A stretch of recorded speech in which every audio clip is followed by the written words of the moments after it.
Thank you for joining the Resilient Cyber Show. My name is Chris Hughes, and today I'm joined by Mike Privette. Mike, thanks for being here. Hey, thanks for having me on, Chris. Yeah, I'm excited to chat. I've been following your content, return on security, for quite a while. I'll say as a practitioner, moving out of the technical side a bit more. Like, I still like to focus on that quite a bit, but looking at the broader, industry trends, analysis, venture capital movement, things like that. And like your content is right up that alley, and I've really been loving it. But for folks that don't know, you haven't found, your outlet and your content quite yet. Can you tell us a little bit about your background and what you're up to? Yeah, no, thanks for the intro. That was really great. So I run Return on Security right now. It is a dual focus venture for me. One part, I'm a fractional CISO for a few companies. That's probably the really small, lesser known part. But the more part that people probably have a more familiarity with is the blog and the newsletter that are what I write every week. I've been doing it about 3 years now. And my whole goal with that was to try to capture the economics of the cyber industry and how all the pieces connect together. So I wanted to understand why companies were getting funded, who they were, what problems were they solving, and then who was doing the funding. And then I always wanted to tie that back to what it meant to be a practitioner. So like the so what of this effect. And a lot of this, the reason for starting this is my background has always been in engineering and security and auditing, which makes for an annoying combo, I think, for sometimes. But it means I have to ask a lot of questions and understand how a lot of stuff works. And so I've formulated tons of opinions, I would say, over the years, because I was either an engineer or I led engineering teams or organizations that were always kind of at the forefront of bringing tech into companies. And so I had to keep up with this stuff as a sheer matter of practice. But then I kind of realized it was not easy to do in one spot. So I just started doing it for me and then started sharing it, and others seemed to like it as well. Yeah, I think you fill the gap, and there's like a few folks like you. There's Venture and Security by Ross. There's Cole Gromulus has some really great content about the market dynamics, the business side. And I think maybe it's just me and my echo chamber of folks I'm connected to and follow, but like I feel like more and more security leaders are like stepping back and like looking at the broader ecosystem and like the business of security itself as an industry. Understanding trends and investments and what's driving the products that you keep getting bombarded with, like people trying to get your attention and so on. So I think you guys are filling a pretty interesting gap, and like you have some amazing content. Like I said, check it out, returnonsecurity.com. It's there at the bottom of the chat here. But before we dive into some of the content and discussion around RSA conference right around the corner here, obviously, you wrote a pretty comprehensive recap of 2023, discussing like overall funding volume, potentially being down, as well as spending, from the previous year, impacts on various funding stages, late, early, middle growth, et cetera. I was curious if you could break that down a little bit before we jump into 2024 and things like that. Yeah, absolutely. And I'll also say I'll agree with your piece about there are more security leaders trying to understand the dynamics of how the market they're playing in. And I think that's partly because they want to be seen as business leaders first, security leaders second. And I think it's the right transition to go to. But with that piece in 2023, I really wanted to try to capture a broad story of how did we get here, what happened, why is this important, and why does it look so very different than many years past. So I kind of set out to show all of that from a more like an economic perspective and less from a pure transactional perspective, like you might see from like an investment bank or from like a recruiting firm. So the goal of that was just to help people understand like just how much the world had changed and what that meant for the companies that were just a few years ago were probably seen as flying high because they had very high funding rounds or they had very flashy M&A. But you can't see that in a bubble. Like you have to think about broader tech and you have to think about broader economics because everyone got hit around the world with high interest rates that affects literally everything you do in your life, whether you like it or not. And also our day jobs were affected by that for the first time. And I think it was kind of an important piece to just show just how much, people believe the security industry is kind of like impenetrable or infallible. Like it can't be, it always goes up and to the right, like the stock guys say, but that's not always true. So that's what 2023 is. I was trying to help understand that story and just show what the disconnect was, and then what I thought it meant kind of going forward. Yeah, I think that's a great way to put it. And, there's something to be said, like you point out, that, security isn't infallible, and it can, I don't say fall victim, but be impacted by broader economic trends, budgetary constraints, portfolio rationalization, things like that, among organizations and spending and so on. So that's something to keep in mind too. But it does seem that, to some extent, security is more resilient than other areas of technology. And I think that's just the nature of, software being pervasive, driving modern businesses, the cyber threats being a constant thing that we just simply can't not address, so I think that that's part of it. I was going to ask you, moving on from 2023, it's now May 2nd, right? We're having this conversation. We start to kind of go further into 2024. What have been some of the biggest trends you've been noticing across like funding, M&A, IPOs, that are noticeable or, interesting to you? Yeah, so 2024 is already starting off to on a better foot than 2023. Kind of just broadly speaking. Yes, interest rates are still high. Yes, it's still expensive to borrow money. But at the same time, last year when all of this happened, there was a quick kind of reversal of expectations when it came to companies who raise money. They all of a sudden had to be profitable, which was like something that a lot of them were not geared towards initially, and so a lot of them cut back on some frivolous spending, cut back on like the amount of money they borrowed went way down.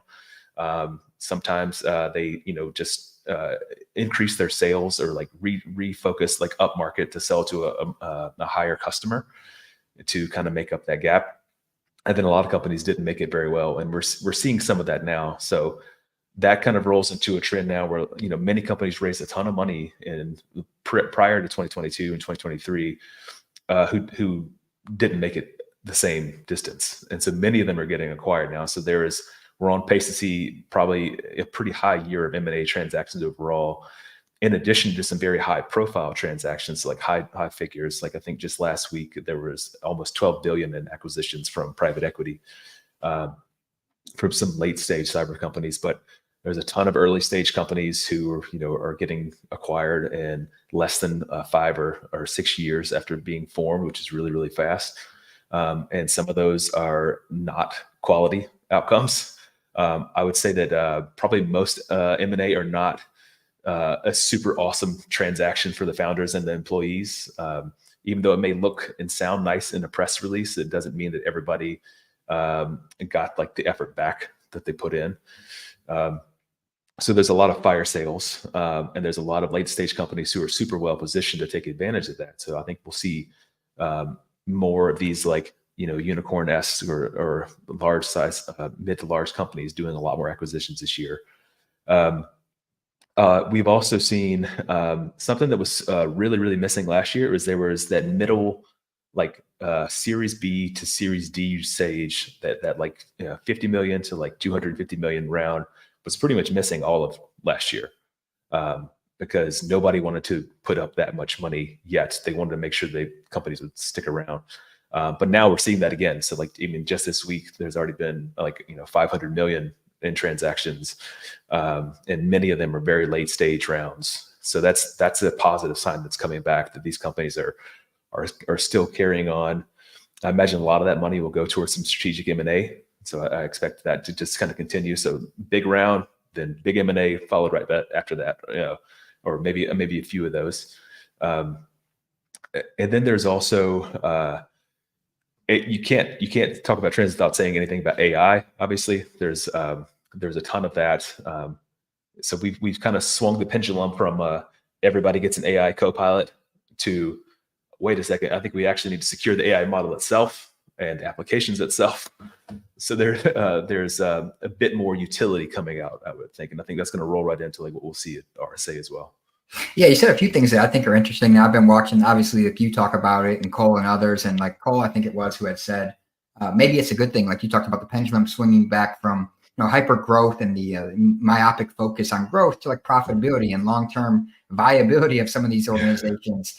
And that, I think that's maybe, well-informed investors make more better decisions around like what's a viable long-term profitable business versus what's just hyperinflated, singularly focused on growth, and may not actually be profitable now, or may never, ever actually become profitable kind of scenario.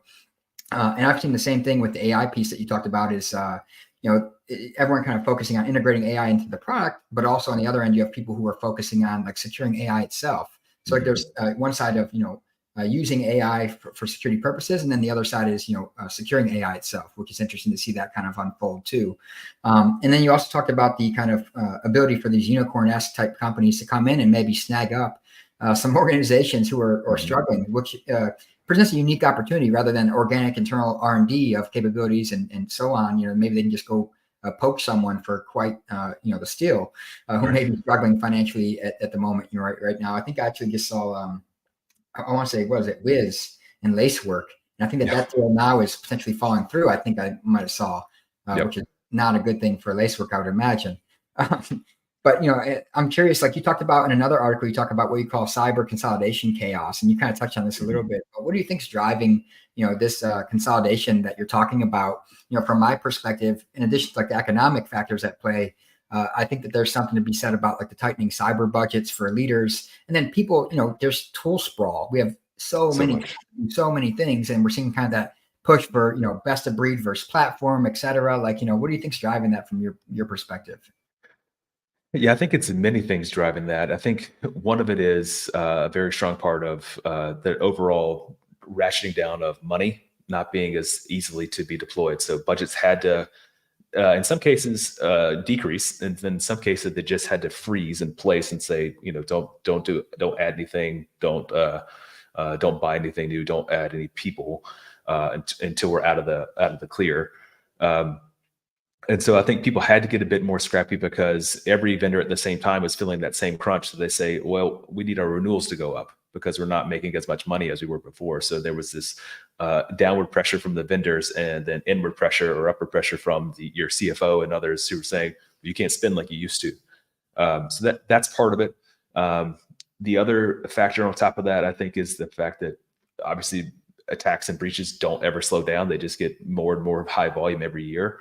And so there's a bit of I would say almost an annoyance factor where like, well, we keep spending more money every year, but more breaches keep happening, even to people like Microsoft, which I'm sure we could have a series of talks on that. But so there's a bit of like of a consternation where it's like, well, why do we keep spending more when breaches are going to happen anyway? And so there's that part as well. Like we need to like simplify our tool stack and stop spending on more things. And then, there's also I would call it like a loud, concentrated group of like large players who work at large companies. They have huge budgets. They have huge teams. They have huge teams, like project and product and team sprawl. And so they have too many moving parts as it is. It's too hard to even operate cyber as a business, as like a business unit itself, let alone actually reduce risk and like protect the company. And then I think the kind of final piece of that is just like outside people who want it to be true, like founders. Like, there's going to be consolidation on our platform, of course, but we're going to see through the promised land, and we're going to make sure that everyone's consolidated on us. And so I think there's VCs and analysts who want that to be true as well. Yeah, I think that's a spot on, great way to kind of recap all the factors that are at play there. One thing you talked about is like, I think this, given your security background and doing the fractional CISO consulting you talked about and stuff too, is and CISO and security leadership budgets is like, it's always difficult to kind of justify security spend because you're kind of proving a negative. Like, did anything bad happen almost? Like, can we prove that nothing bad happened, or at least it could have been worse if we didn't have this budget or these tools or, these kind of things. And it's hard for security sometimes to quantify, quantitatively articulate that or, communicate that value to the business sometimes. So I think that's a challenge for security, all of us in security, to be honest. You talked about the outsized role of AI when it comes to the investments and things like that too. I'm curious, when you look at like, all the hype around AI, software, cyber and stuff, where do you see the most promise when it comes to integrating AI into products and security, different niches within security? And where do you think it's a bit maybe hype or aspirational? Just curious, your take on that. Yeah, I think, AI as an investment, there's so much hype around it in general, because I think the prevailing thought is even if we as a society only get it like a little bit right, it will be tremendously life-changing. Like if we can actually get this societally correct, So there's a lot of risk, with great power comes great responsibility, so there is a lot of people who are now saying, well, hold on, how do I even use these things in a safe, and secure and governed manner? And that's why now you can't think about AI without also thinking about AI security and safety and governance. So there's people who are trying to help solve that problem kind of broadly. And I think also at the same time is there's not been another tech, at least in my lifetime, where it was already adopted by people from all walks of life and part of the business. Like, it was even more infectious than the iPhone, and companies already were using it from all of their employees, and there was no way to stop it. And so people had to have responses to that in terms of like how AI investment popped up around like basically AI firewalls and AI proxies, just block access, and then we'll figure it out later. But luckily, a lot of it's coming around. I don't think that's a great use case for some of that stuff. I think the biggest use case seems to be it's kind of a bit of a double-edged sword, because I think AI can help probably application security probably the most, but it may also hurt it the most. We just won't know it till later. And I think partly because as more and more developers are outsourcing or co-piloting with like GitHub Copilot and others, the percentage of code they actually write will be smaller and smaller. And then they just have to be the ones basically making sure that it's programmed in a safe and sound way, and in a way that makes sense. But eventually that'll be abstracted to a certain level as well. So I think it can reduce, attack surface and vulnerabilities greatly if we can do it in a great way and not just completely say, write all the code and also write all the security tests and just do it all for me, and just, click ops the whole thing through. But in another frame too, which I don't hear a lot of people mention, but I think AI can be huge for governance, for GRC. Actually making sense of your security policies so they're human readable and understandable and not contradictory, I think would be huge. I don't know how many organizations I've been a part of where you have security policies that say you can't do something, or you can do something, but they don't tell you how or why or where to go for help. It's just like, you just have to know. And so that, I think that, leads to unintended consequences of people circumventing things or not realizing what they're agreeing to or not agreeing to, which is, there's kind of no need for that now. AI is great at text manipulation. So let's make it, help us supercharge your governance platform, both internally and externally to potential customers as well. So I think a lot more can come out of that and can really help add some meat to security and some relevance. Yeah, you said a few things there that I definitely strongly agree with. Is, I think that one thing that I don't agree with the blocking of AI, right? Because in my experience, and like, this is every technology wave we've seen, is like the business finds a way. They will always find a way around you or through you. And if we sit back and kind of admonish and just admire the problem, we're going to be playing the age old bolting security on rather than building it in scenario over and over. We need to be there side by side with the business, allowing them to play with this technology, but also us get familiar with how to use it and secure it. So I agree with you there.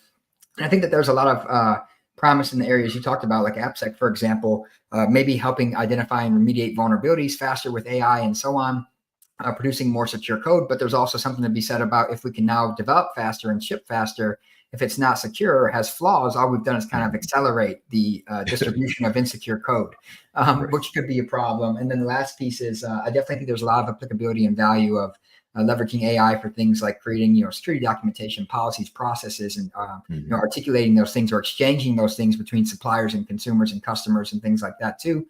So I think you're spot on those fronts. I was going to ask, as we head into RSA now next week, right? Someone like you who's looking at this from both the technical perspective, but also the market analysis side of things, and what are you going to be looking out for? What are you hoping to walk away from the event with? I think there's a lot of excitement already built around RSA this year too. Like, it already feels more exciting in a lot of ways.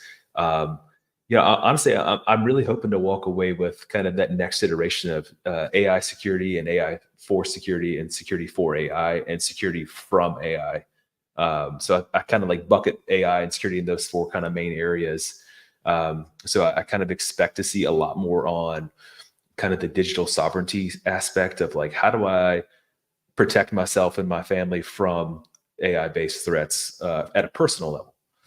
So personal security, data privacy, all of these things. Like how do I make sure that what I'm consuming is actually real and or what my family consumes is real. So I think there'll be some interesting pieces around that. I think we'll see the kind of the next iteration of like just past the co-pilot phase. I'm really hoping we see something that can kind of orchestrate the co-pilots in like a kind of an agent-driven model, and saying like, well, instead of having an AI co-pilot for every single tool I have, I need something that can help me orchestrate that in between and understand what to do next, and more of like a command and control style. But I also think we'll see. I also expect to see huge kind of things in data security and analytics as well. Because more AI means more cloud consumption. More cloud consumption means more data to process. More data to process means I need more AI to help me process the data. And so, like, it's going to be that you've seen a lot of kind of next gen SIMs or data lakes kind of just popping up out of nowhere because people have to have a way to consume this stuff now.